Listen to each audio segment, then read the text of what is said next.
નમસ્કાર, આપ જોઈ રહ્યા છો સ્પાર્ક ટુડે ન્યૂઝ. સમાચાર મહીસાગર જિલ્લાથી મળી રહ્યા છે. 2 દિવસ પૂર્વે જ પટેલ જ્વેલર્સમાં ધોળા દિવસે જે લૂંટ થઈ, આ લૂંટારુઓના સીસીટીવી ફૂટેજ સામે આવ્યા હતા. પટેલ જ્વેલર્સના સીસીટીવી ફૂટેજમાં કેટલાક લૂંટારુઓ કેદ થયા હતા, જે હાથમાં બંદૂક તાકી હતી અને જ્વેલર્સના સ્ટાફ સામે તાકી હતી.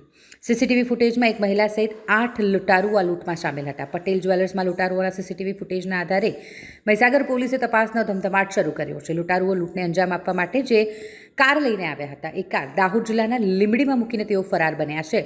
લૂંટારુઓ હજુ સુધી પોલીસ પકડથી દૂર છે, પરંતુ પોલીસે તેમને ઝડપી પાડવા ચક્રો ગતિમાન કર્યા છે.